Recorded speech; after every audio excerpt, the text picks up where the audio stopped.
Hello friends, I'm Abby from Abby's Bookish Life, and today I will be showing you guys the books that I hauled in the month of July and the books that I plan to read for the month of August. I ended up getting 14 books in the month of July, and I ended up reading 28 books throughout the month. So I think that I'm doing a pretty good job of keeping it balanced. So let's get started and look at some of the books I got for the month of July. First, I'll talk about my book of the month choices, and my book of the month for July was Mexican Gothic by Silvia Moreno Garcia, and I read this during the reading rush. It is a gothic horror story about a girl named Noemi who gets a letter from her cousin that says that she's been trapped by her husband and is not allowed to leave the house, and that Noemi has to come save her or she's going to die. It's set in the 1950s, so it has a very fashionable feel to it, and it's essentially a feminist gothic horror piece where Noemi has to go find out what's going on with her cousin, and it gave me very like Monster House yellow wallpaper vibes.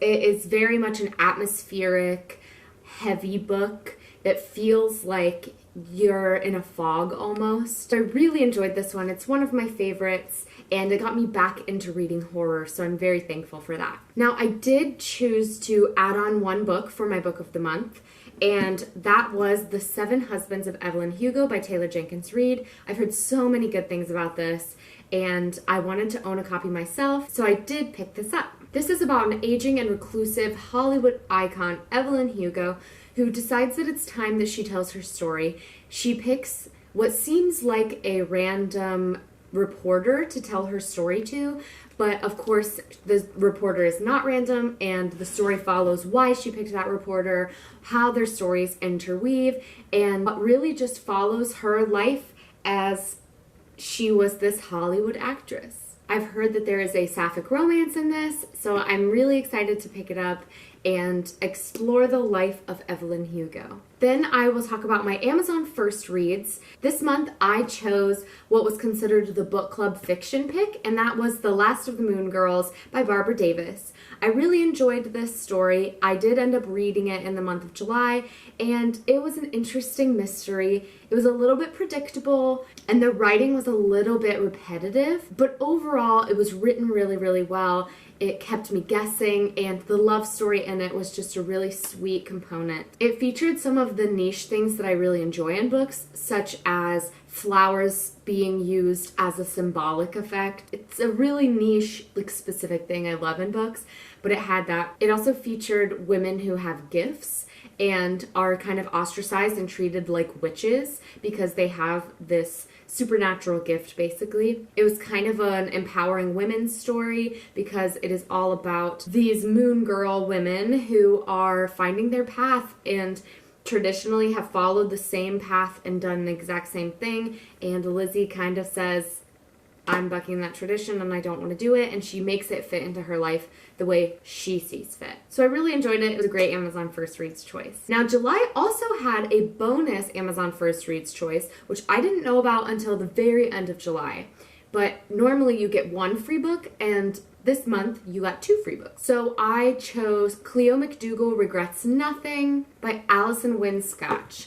I don't know anything about this. It is a political story, I think, about Cleo, and I think it has something to do with like an internet scandal and like cancel culture. So I'm interested. It sounds like it's not necessarily right up my alley. I don't love celebrity or political fiction that focuses on like catching people in lies and like outing people or like tearing down somebody's campaign. Like that's just never something that appeals to me in books necessarily. So I'm excited to read it because it sounds interesting and hopefully it will prove me wrong. The book that I was gifted this month was The Little Prince. My aunt sent me this, and I am currently reading it with Brent, and we read it before bed. We just read a couple chapters, and this has been such a fun experience reading it out loud and experiencing the book that way. It's a story about this little prince who leaves his planet and travels to multiple different planets and then ends up on Earth and is just kind of trying to find his way. He's on a little bit of an adventure.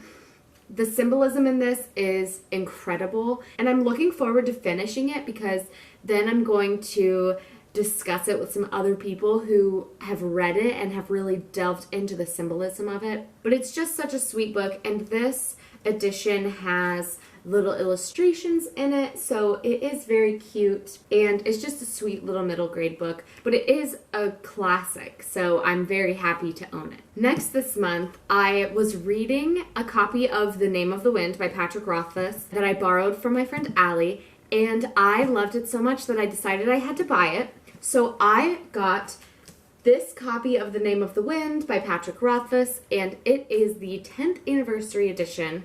So it has a different cover, and it has these beautiful red sprayed edges that I absolutely love. It's absolutely gorgeous. This book is a high fantasy, adult fantasy novel focusing on Kvothe, who is seen at the beginning of the book as a 30-year-old man who has kind of given up on life and is just living as an innkeeper and waiting to die.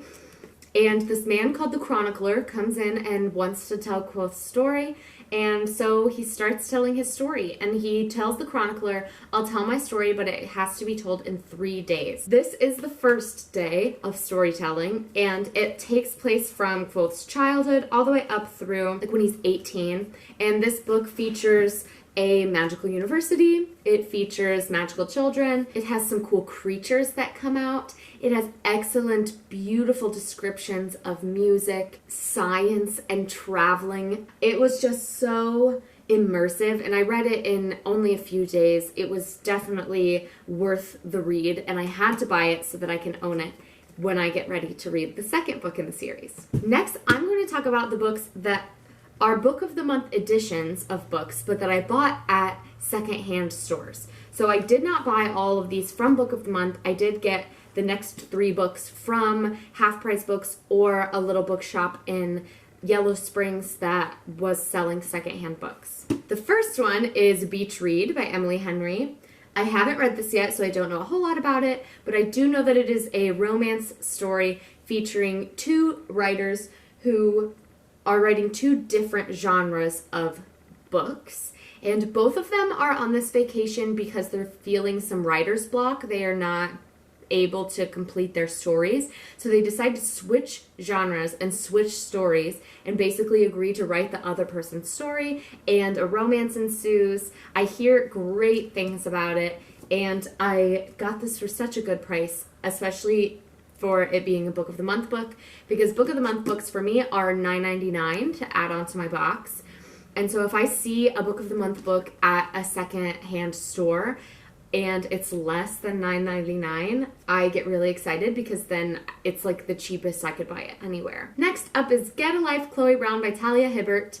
And again, this is a romance that I've heard so many excellent things about, and people are just raving about it, especially this and the second book in the series, which is Take a Hint, Dani Brown. So Get a Life, Chloe Brown, I don't know a lot about, but I do know that it is a enemies to lovers trope romance story, and Chloe Brown has excellent representation of a chronic illness because she's in chronic pain, and she has a near-death experience where she decides that she's going to make a list, essentially a bucket list, of things she needs to accomplish before she dies. That list includes enjoy a drunken night out, ride a motorcycle, go camping, have meaningless but thoroughly enjoyable hookup, travel the world with nothing but hand luggage, and do something bad. So this sounds so fascinating.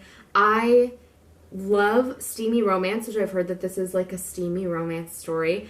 I really enjoy enemies to lovers trope, and I have chronic migraines, so seeing a character in a book that suffers from chronic pain as well is something that I haven't seen. So I'm really excited to see how that representation comes across in a book. The last Book of the Month edition that I got from a used bookstore is Miracle Creek by Angie Kim. I absolutely love this cover. It was on my list of books I really wanted to read, and I saw this at the Half Price bookstore, and I absolutely loved it. I had to get it. Again, I don't know a whole lot about this because I haven't read it. So this is considered a literary courtroom fiction, and it's about a mother who is accused of killing her autistic son, and it takes place in the courtroom and kind of goes back and forth between finding out what happened and this court case.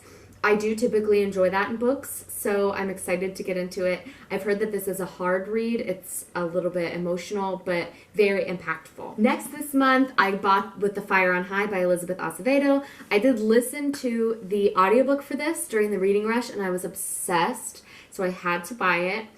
This book is about Imani, who got pregnant when she was a freshman in high school and is now a senior in high school, trying to figure out what she wants to do with her life and how she wants to proceed in the future. She's navigating difficult relationships with her child's father, with her grandmother, with a new boy at school, and with some friends and some frenemies. I truly loved all the relationships that were depicted in this book, and Malachi, the new boy at school, is just such a prime example of a great guy that I truly loved reading about him and seeing Imani's reactions to him. Something else I love about this cover is that when you take the dust jacket off, the naked cover is just as gorgeous. I'm so obsessed with this book.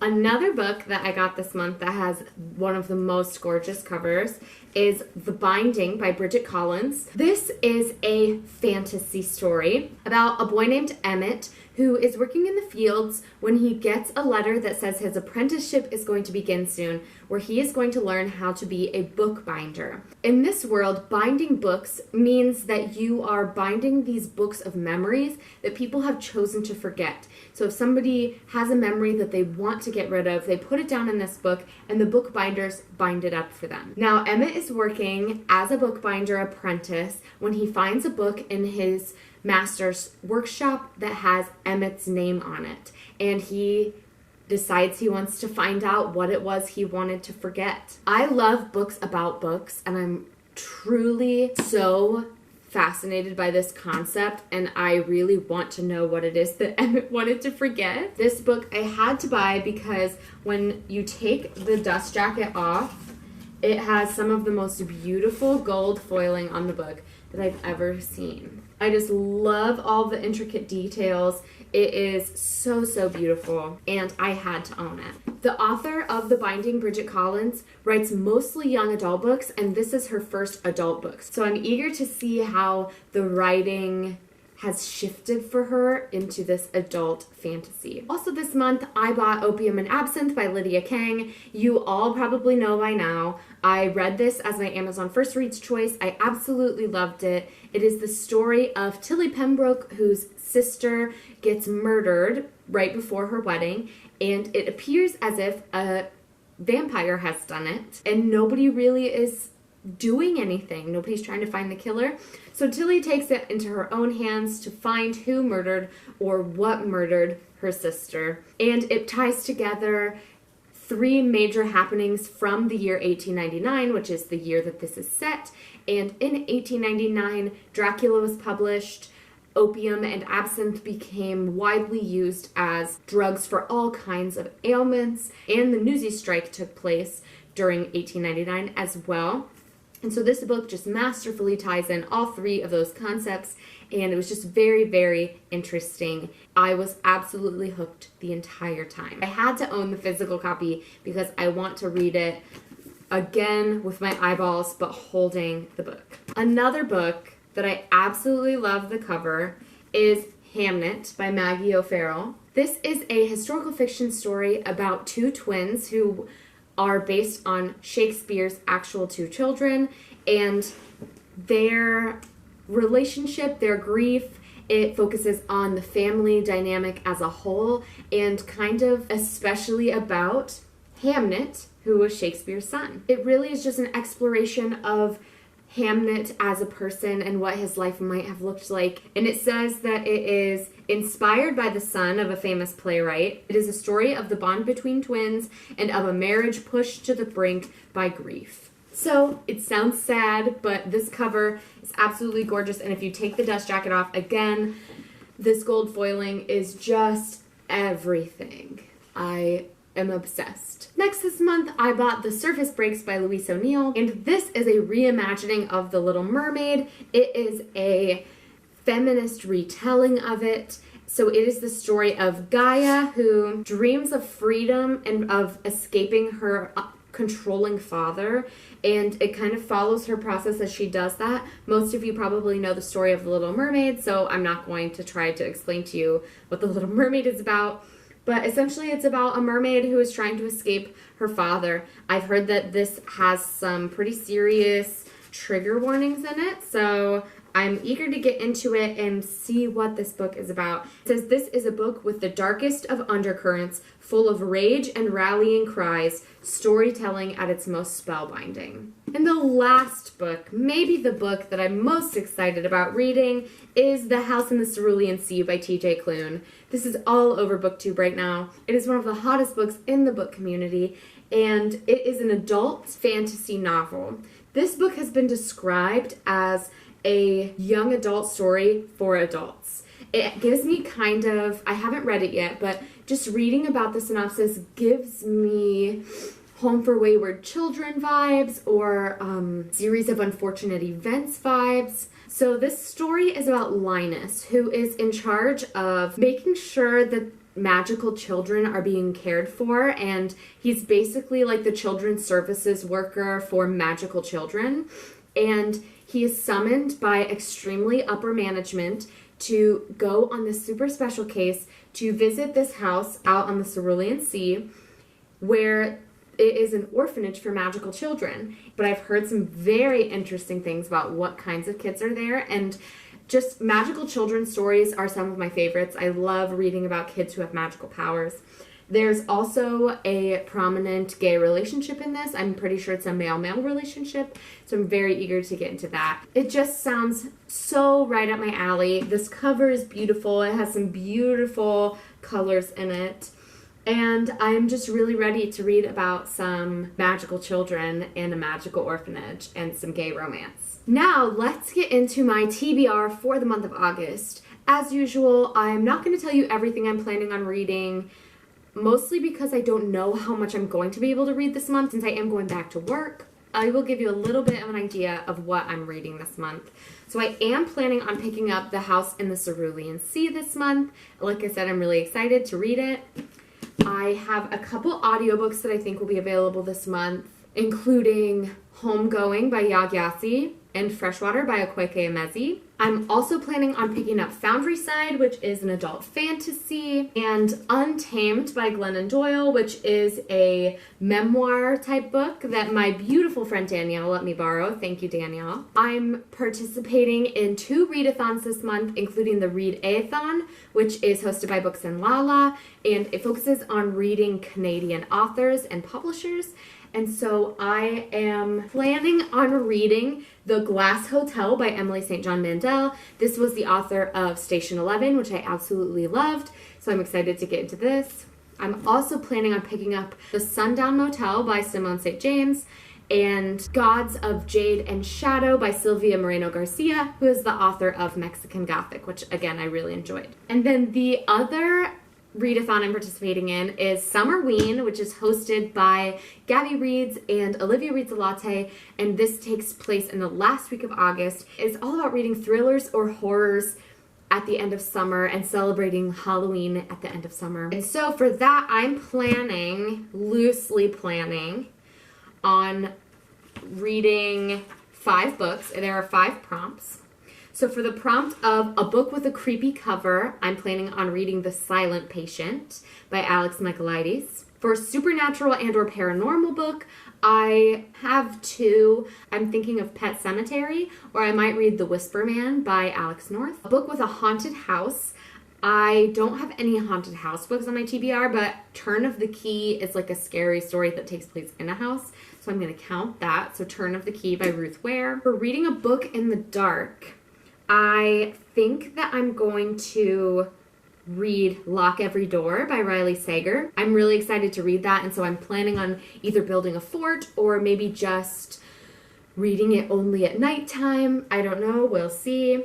And then the last prompt is read a book that was recommended by the hosts, and I think I'm going to read The Guest List by Lucy Foley. I may read more books than that. I may or may not have a secret TBR for this month, where I'm going to be recording a vlog about some books that I'm reading secretly.